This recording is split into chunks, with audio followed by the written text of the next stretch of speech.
Assalamualaikum warahmatullahi wabarakatuh.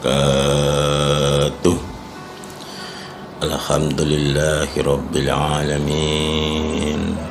Asyhadu an la ilaha illallah wa asyhadu anna Muhammadan abduhu wa rasuluh sallallahu alaihi wasallam wa ala alihi wa ashabihi amma ba'du. Alhamdulillahi alamin. Kita panjatkan puji syukur kehadirat Allah Subhanahu wa taala atas segala limpahan rahmat, taufik serta hidayahnya.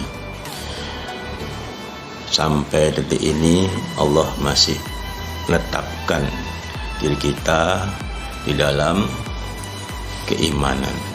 Sampai detik ini kita masih di dalam hidayah Allah.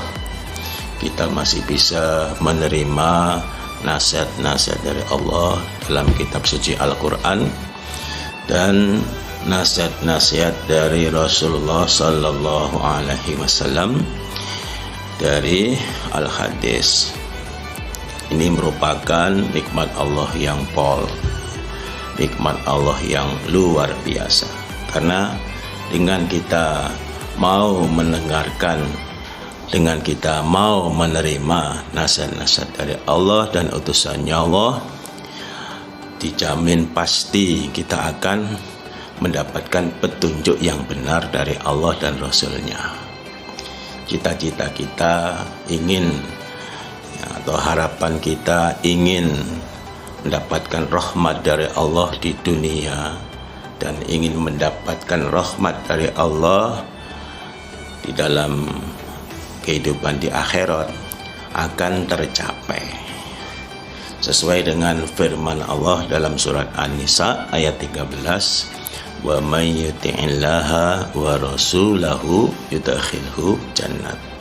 Barang siapa yang taat Allah dan pada utusannya Allah, yudkhilhu jannat, Allah akan memasukkan ke dalam surga. Jadi benar-benar kita akan mendapatkan imbalan Allah berupa pahala. Kita akan mendapatkan balasan dari Allah, yaitu hidup mulia kekal abadi selama-lamanya di akhirat nanti, yaitu di dalam surga.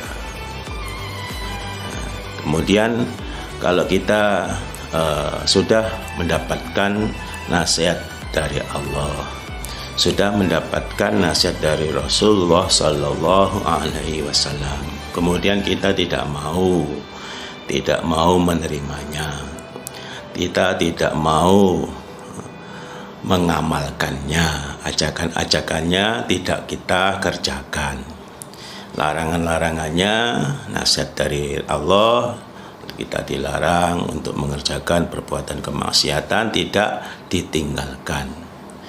Ini Bapak Ibu sekalian, Allah tetap maha mulia. Allah tetap maha mulia. Allah tidak, kemuliaan Allah itu tidak berkurang sedikit pun manakala kita tidak mau mendengarkan nasihat dari Allah, tidak mau mendengarkan nasihat dari Rasulullah Sallallahu Alaihi Wasallam, tidak mau mengerjakan perintahnya Allah, larangannya Allah. Ini Bapak Ibu sekalian, Allah tetap maha mulia. Malah nanti manakala kita bertemu kepada Allah, kita dipanggil oleh Allah menghadap ke rahmatullah, kita akan mendapatkan yang namanya murka Allah. Kita akan mendapatkan adab Allah, siksa Allah di dalam neraka. Neraka itu adalah kehidupan yang tempatnya segala penderitaan, tempatnya segala kesengsaraan, tempatnya segala kesusahan yang pol itu artinya yang tingkat tinggi, tidak ada yang lebih luar biasa siksanya, penderitaannya, ya, mengalahkan neraka itu tidak ada. Kalau di dunia, penderitaan, kesengsaraan itu ada batasnya. Tapi kalau di neraka itu penderitaan, kesusahan, kesedihan, kemudian kesengsaraan itu tidak ada batasnya. Khalidina fiha abada, kekal abadi fiha, di dalam neraka, ya, selama-lamanya. Nah, ini Bapak Ibu sekalian, yang kita takutkan adalah adab Allah, murka Allah. Seandainya tidak ada adab Allah, murka Allah, itu ya no problem. Kita menerima alhamdulillah. Kita tidak menerima juga alhamdulillah. Hanya saja kita nggak dimasukkan dalam surga. Kalau mau menerima nasihat Allah akan mendapatkan surga. Kalau tidak menerima, tidak mendapatkan surga. Itu masih mending, ya. Masih mending. Artinya setelah kita mati, ya udah, kita nggak bisa merasakan apa-apa. Kalau yang menerima nasihat Allah, mau mengikuti ajakan-ajakan Allah dan Rasulullah, itu akan dihidupkan, akan mendapatkan kebahagiaan yang bisa dinikmati. Ya, sama persis dengan kita hidup di dalam dunia. Bedanya kita beda di alam dunia dengan alam akhirat, alam dunia dengan alam surga. Nah, ini masih mending. Tapi kalau yang kita takutkan ini yang firman Allah dalam surat An-Nisa ayat 14 ini, Bapak Ibu sekalian. Wa may ya'sillaha wa rasulahu wa yata'adda hududahu yudkhilhu nara. Barang siapa yang menentang pada Allah, barang siapa yang menentang pada utusannya Allah, wa yata'adda hududahu, dan barang siapa yang melanggar pada batas-batas peraturan Allah, yudkhilhu nara, Allah masukkan ke dalam neraka. Nah, ini yang kita takutkan ya, surat An-Nisa ayat 14 ini, Bapak Ibu sekalian. Ya. Maka kesimpulannya, kita wajib untuk menerima nasihat dari Allah, karena Allah yang menciptakan langit dan bumi, Allah yang menciptakan surga dan neraka, Allah yang menciptakan kehidupan di alam dunia ini, Allah yang menciptakan manusia atau makhluk semua yang ada di muka bumi ini. Nah, itulah Bapak Ibu sekalian, sedikit mukadimah dari kami.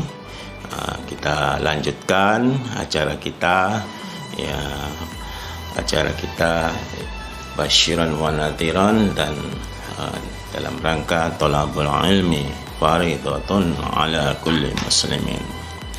Bapak Ibu sekalian yang dirahmati oleh Allah, pada hari ini kita akan bahas sabda Rasulullah Sallallahu Alaihi Wasallam dalam hadis Nasai.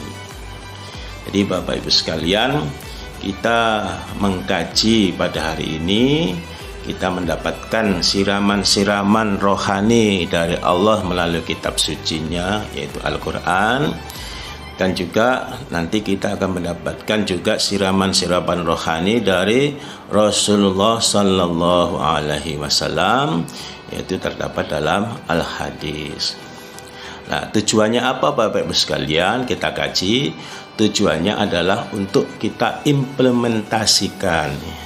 Tujuannya adalah untuk kita kerjakan, kita actionkan dalam kehidupan kita sehari-hari.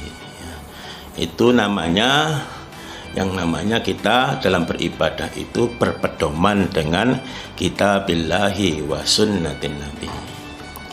Nah, jadi Bapak Ibu sekalian, dalam acara kita hari ini adalah acara mengkaji, mempelajari kitab-kitab suci Al-Quran, mempelajari kitab-kitab suci dari Rasulullah Sallallahu Alaihi Wasallam, yaitu Al-Hadis. Tujuannya setelah kita kaji, kemudian kita jadikan landasan. Ini loh, kenapa kita menghafalkan Al-Quran, ya. Karena setelah kita kaji kemarin, Kalau kita nanti hafal Al-Quran, di akhiratnya akan mendapatkan keuntungan. Orang-orang yang hafal Al-Quran itu derajatnya nambah.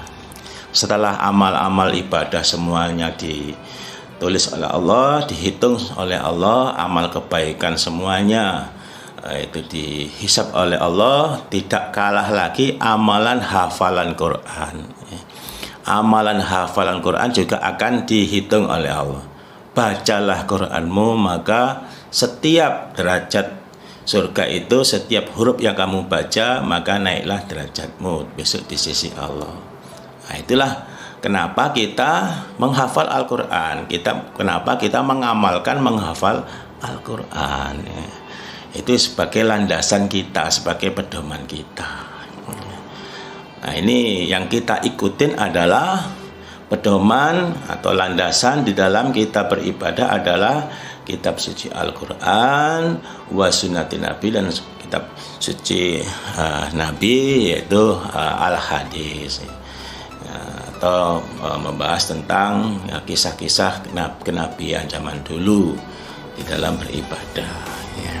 Termasuk kemarin juga kita mengkaji bahwasanya apa yang kita hafalkan kemudian kita baca di dalam sholat 3 ayat saja itu sama dengan lebih baik daripada kita mendapatkan 3 onta yang besar yang gemuk-gemuk, 3 onta betina yang besar yang gemuk-gemuk. Ini Bapak Ibu sekalian, ya, pahalanya luar biasa. Maksudnya itu simbol bahwasanya kita mendapatkan pahala yang luar biasa manakala hafalan yang kita hafal itu kemudian kita gunakan untuk sholat. 3 ayat saja itu mendapatkan pahala seperti itu. Apalagi kalau 6 ayat, apalagi kalau 1 ruku, apalagi kalau 1 juz. Nah, ini luar biasa, pahalanya berapa? Ya, banyak sekali pahalanya Bapak Ibu sekalian. Tapi kita di sini nggak menghitung-hitung pahala. Maksudnya hadis itu dikaji itu supaya kita semangat di dalam kitab sholat. Kita semangat untuk mengamalkan, ya, apa yang sudah kita kaji diamalkan di dalam sholat. Nah, ini Bapak Ibu sekalian. Jadi kalau sholat yang bacaannya pendek dengan bacaannya panjang, atau 3 ayat dengan 10 ayat, otomatis ya pahalanya beda Bapak Ibu sekalian. Kalau 3 ayat ya lebih baik daripada 3 ekor unta betina yang gemuk-gemuk. Tapi kalau 6 ayat ya tinggal dikalikan aja, ya. Dikalikan 2 berarti 6. Kalau 9 ayat dikalikan 3 berarti 9. 9 onta dengan 3 onta lebih banyak mana Bapak Ibu sekalian? Nah, otomatis yang lebih banyak yang dapat 9 onta besar betina yang gemuk-gemuk. Nah, jadi Bapak Ibu sekalian, yang afdol itu kalau ingin yang lebih pol pahalanya dalam kita sholat, yaitu sholat yang suratnya bacaannya panjang-panjang. Nah, ini tapi kalau kita di Indonesia ini ya standar-standar saja Bapak Ibu sekalian. Kalau kita dijadikan imam, kalau dijadikan imam standar-standar aja, ya 5 ayat, 6 ayat, 3 ayat itu sudah cukup, ya kan. Nah, tapi kalau kita sholat sendiri, sholat sunnah, ini kita boleh, ya, kita boleh menderes Al-Quran di dalam sholat. Ini tambah lagi luar biasa lagi pahalanya. Nah, itu tujuannya kita mengkaji adalah untuk di dalam kita beramal itu dilandasi dengan kajian-kajian itu. Itu namanya kita berpedoman dengan apa yang sudah kita kaji, kemudian kita amalkan, kita praktekkan, landasannya itu. Nah, ini Bapak Ibu sekalian, nah sekarang kita membahas tentang sabda Rasulullah Sallallahu Alaihi Wasallam dalam Rawahu Nasa'i. Qala Rasulullah sallallahu alaihi wasallam, idza matal insan, ketika manusia telah wafat, ketika manusia telah mati, ing qata'a anhu amaluhu, ing qata'a putus, anhu dari orang, amaluhu amalannya orang. Ketika anak cucu Adam telah wafat, dipanggil ke rahmatullah alias sudah meninggal, itu maka keseluruh amalannya akan putus. Ila min salasin, kecuali dari 3 perkara. Yang pertama yang pertama min shadaqatin jariyah, min shadaqatin jariyah, yaitu dari sedekah jariyah, sedekah yang mengalir. Sedekah jariyah atau sedekah yang mengalir itu itu yang bagaimana Bapak Ibu sekalian? Ya, kita melakukan infak atau sedekah berupa materi, berupa uang ataupun berupa benda atau alat, ya kita serahkan untuk sabilillah, kita serahkan di dalam masjid, ya. Kita serahkan kepada pengurus masjid, ya. Sama pengurusnya kemudian dikelola, diwujudkan untuk sarana-sarana ibadah, untuk kelancaran kegiatan-kegiatan di masjid, di majelis taklim. Itu orang yang mengeluarkan sedekah tersebut itu akan mendapatkan jariyah. Meskipun dia tidak melakukan ibadah di masjid, selama masjid itu digunakan untuk ibadah, maka orang yang sedekah jariyah itu mendapatkan pahala yang mengalir terus, ya. Selama digunakan ibadah, yang ikut andil sedekah dalam masjid, dalam majelis taklim itu mendapatkan pahala yang sama dengan orang yang mengamalkan. Bedanya kalau orang yang mengamalkan cuma dapat pahala dirinya sendiri. Bedanya kalau orang yang sedekah jariyah, di situ ada berapa orang yang beribadah di situ, ada 10 orang yang mendapatkan 10 orang. Ada 100 orang mendapatkan pahala 100 orang. Itu bedanya Bapak Ibu sekalian. Meskipun kita sudah meninggal, meskipun kita sudah dipanggil oleh Allah pulang ke rahmatullah, kita terus selama masjid tersebut mendapatkan atau selama tempat ibadah tersebut digunakan untuk ibadah, kita terus mendapatkan aliran pahala. Au ilmin yuntafa'u bi, au ilmin atau ilmu yuntafa'u bi yang diambil manfaat bi dengan ilmu. Artinya kita punya ilmu kemudian kita sampaikan. Termasuk di sini saya sedikit oleh Allah diberikan ilmu di dalam spiritual, dalam masalah ibadah, dalam masalah agama. Nah, ini kita sampaikan. Nah, selama ilmu yang kita sampaikan itu dikerjakan, maka selama itu pula lah kita mendapatkan pahala jariyah. Kita mengajarkan ilmu tentang menghafal Al-Quran, pahalanya menghafal Al-Quran. Kita ajarkan, kita tunjukkan, sehingga orang banyak yang menghafalkan Al-Quran. Itu kita yang memberikan pelajaran tentang menghafal Al-Quran, memberikan tuntunan tentang menghafal Al-Quran, itu mendapatkan jariyah juga. Ya. Nah, ini termasuk para ustadz, para mubaligh dan mubalighat, para ulama-ulama solihin, para kiai, para orang-orang yang diberi ilmu. Ilmu yang dimaksud di sini adalah ilmu yang bermanfaat. Ilmu yang dimaksud di sini adalah ilmu yang sudah kita pelajari di dalam suatu majelis taklim atau pengajian-pengajian disampaikan. Nah, ini Bapak Ibu sekalian. Awaladin solehin atau anak yang soleh, ya daulah yang mendoakan kepada orang tuanya. Jadi Bapak Ibu sekalian, beruntunglah bagi kita yang mempunyai anak yang soleh dan solehat. Kita akan mendapatkan mahkota dari kedua anak-anak kita besok di hari waktu menghadap kepada Allah. Nah, kita mendapatkan jariah dari anak-anak yang soleh kita. Kita akan mendapatkan pengampunan dari doa anak-anak yang soleh kita. Jadi Bapak Ibu sekalian, kembali lagi kita sebagai orang tua manakala dititipi oleh Allah untuk meramut anak, maka supaya diramut yang baik. Ya, diramut yang baik. Ya, peramutan yang baik itu ada program peramutan yang perlu kita pahami. Terlebih dahulu kita harus mengetahui usia-usia anak yang bisa kita bentuk itu kita harus mengetahui. Karena kalau anak sudah usia 21 tahun ke atas, itu kita bentuk sudah susah ya. Karena di situ sudah karakternya sudah kelihatan ya. Karakter anak sudah kelihatan ya.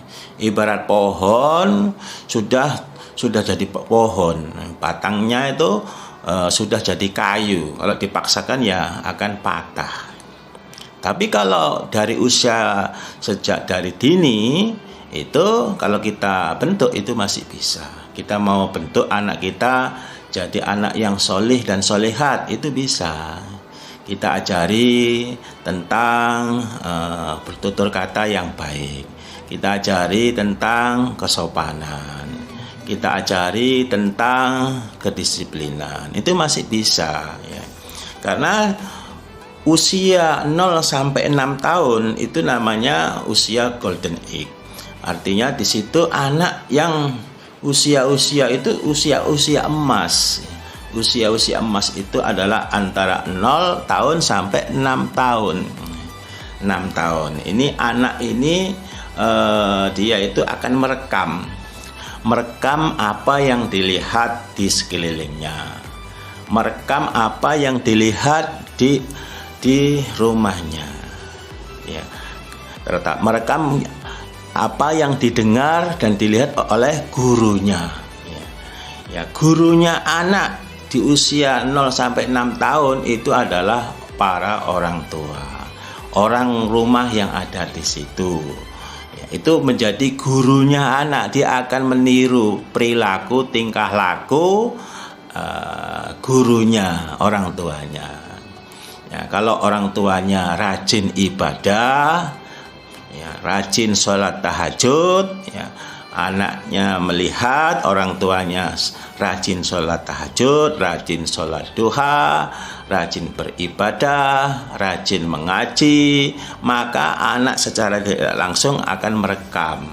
Dia akan mengikuti gurunya, yaitu akan berusaha untuk bisa rajin ibadah seperti orang tuanya, akan berusaha meniru rajin mengaji seperti orang tuanya, akan meniru rajin membaca Al-Quran seperti orang tuanya. Karena orang tua itu adalah guru yang utama ya. Guru yang utama anak-anak kita adalah para orang tua. Para orang tua ya, atau orang-orang yang di rumah itu. Sekolah yang utama, sekolah utama itu bukan sekolah yang di luar rumah. Sekolah yang utama itu adalah sekolah yang ada di dalam rumah kita. Universitasnya itu adalah di dalam rumah kita. Makanya kalau misalkan orang tuanya sering berantem, orang tuanya sering ngomong kasar, nah, maka anak juga akan akan merekam, akan mengikuti gurunya, yaitu orang tuanya. Nah, ini Bapak Ibu sekalian. Nah, kalau kita melihat dalil ini, akan dapatkan amal jariah meskipun kita sudah meninggal, selama anak kita terus beribadah kepada Allah, terus mengajar ngaji, terus menjadi ustadz atau menjadi mubalik dan mubalighot, Ini Bapak Ibu sekalian, meskipun kita sudah almarhum, kita akan terus mendapatkan jariah dari anak-anak yang soleh. Nah, ini Bapak Ibu sekalian, yang kita perlu tanamkan, yang pertama adalah bagaimana anak kita menjadi faham agama, fakih agama, mempunyai anak yang religius. Yang pertama, kenapa Bapak Ibu sekalian yang pertama itu kita tanamkan agamanya? Karena sekarang ini Bapak Ibu sekalian sudah kita ketahui bersama, ya, tingkat pelanggaran antara laki-laki dan perempuan sejauh mana, tingkat kemaksiatan, tingkat perbuatan dosa itu sudah sampai di mana. Bapak Ibu sekalian sekarang ini sudah banyak sekali, ya, kalau mencari dosa itu nggak usah di luar rumah, di dalam rumah juga banyak kalau kita mau mengerjakan dosa. Nah, ini Bapak Ibu sekalian, satu-satunya yang bisa menghambat, ya, kemaksiatan, satu-satunya yang bisa anak kita ini tidak mengerjakan pelanggaran kemaksiatan itu adalah ditanamkan bagaimana anak kita mempunyai faham agama. Ya, faham agama, fakih, anak yang fakih. Nah, untuk bisa mendapatkan kepahaman agama tidak ada cara lain kecuali anak tersebut diajari mengaji. Ya, kecuali anak tersebut ditanamkan nilai-nilai agama. Ditanamkan nilai-nilai agama. Jadi Bapak Ibu sekalian, kalau usia Golden Egg ini kita isi dengan positif, kita tanamkan nilai-nilai agama, akan anak menjadi faham agama.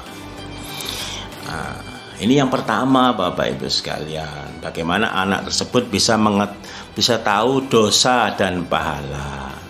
Bagaimana anak bisa tahu surga dan neraka. Itu harus ditanamkan mulai dari usia 0 sampai 6 tahun. Itu akan direkam sama anak itu.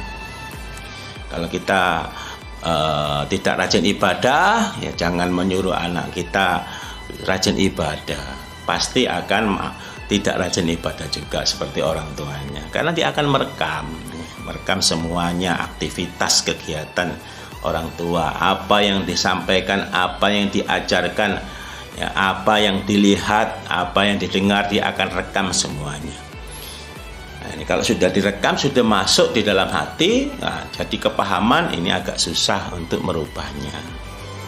Nah, tapi kalau mulai dari kecil sudah ditanamkan nilai-nilai agama, nilai-nilai spiritual, ibadah kepada Allah, nah, maka otomatis anak tersebut alhamdulillah sudah dapat ilmu agamanya. Ya. Kemudian usia 6 sampai 10 tahun itu anak akan mengimplementasikan apa yang sudah direkam, ya.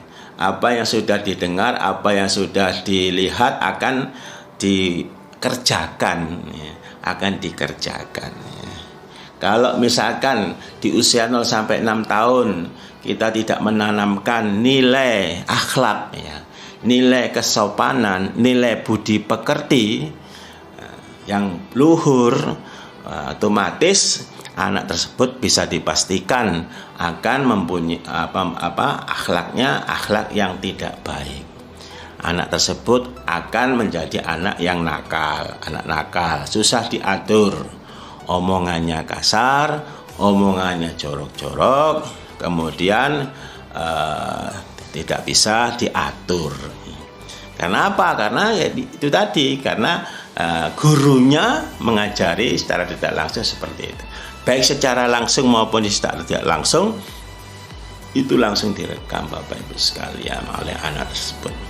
Jadi program pembinaan generasi penerus akhlak supaya anak kita menjadi anak yang soleh adalah ada 3. Yang pertama, bagaimana anak kita menjadi anak yang ahli ibadah, yang religius, mempunyai kefahaman agama. Yang kedua, bagaimana anak kita mempunyai akhlakul karimah, mempunyai budi pekerti yang luhur, Budi pekerti yang luhur adalah budi pekerti Rasulullah Sallallahu Alaihi Wasallam. Nah, bagaimana kita bisa mengajari kepada anak-anak kita manakala kita tidak mempunyai ilmu tersebut? Yang parah lagi kalau usia golden age itu pembinaan anak kita itu diserahkan kepada orang lain. Diserahkan pada orang lain yang notabene tidak mempunyai kepahaman agama. Diserahkan kepada pembantu rumah tangga, diserahkan kepada tetangganya. Nah, di situ kita nggak tahu yang diajarkan apa, bagaimana kita nggak tahu. Kalau kebetulan pas baik, ya akan mendapatkan baik. Kalau pas kebetulan dapat jelek, ya akan mendapatkan jelek. Ya, kemudian yang ketiga diajari tentang kemandirian, baru disekolahkan, diajari tentang keterampilan-keterampilan. Nah, ini nanti akan mendapatkan manfaat bagi anak tersebut untuk mengarungi kehidupan di dunia ini. Jadi yang perlu kita pahami, usia 0 sampai 6 tahun adalah usia emas. Dia anak tersebut merekam semua apa yang didengar, apa yang dilihat di sekelilingnya. Kemudian 6 sampai 10 tahun itu usia untuk mengimplementasikan atau mengamalkan apa yang sudah dipelajari, apa yang sudah diterima dari rekaman di dalam otaknya. Nah, kemudian usia 10 sampai 21 tahun itu sudah mulai kelihatan karakter anak tersebut dari apa yang sudah diterima selama dia hidup di dalam usia tersebut. Kalau misalkan yang diterima baik, anak tersebut akan menjadi baik, tapi kalau yang diterima jelek, anak tersebut akan menjadi jelek. Jadi Bapak Ibu sekalian, manakala sudah usia 21 tahun, kemudian kita mau membentuk anak kita menjadi anak yang bagaimana atau menjadi anak yang baik, itu agak susah. Agak susah, bukan agak susah, susah betul Bapak Ibu sekalian. Nah, itulah Bapak Ibu sekalian yang perlu kita pahami untuk supaya kita bagaimana hidup kita penuh dengan berkah. Hidup kita penuh dengan rahmat, hidup kita penuh dengan maghfirah. Jadi supaya kita bagaimana supaya kita mendapatkan amal jariah dari Allah, amal jariah dari Allah. Itulah sedikit asyuran wa nadhiran dari kami. Mudah-mudahan apa yang bisa kita sampaikan Allah paling manfaat dan barokah. Kurang lebihnya mohon maaf yang sebesar-besarnya. Wabillahi taufik wal hidayah. Akhirul kalam. Assalamualaikum warahmatullahi wabarakatuh.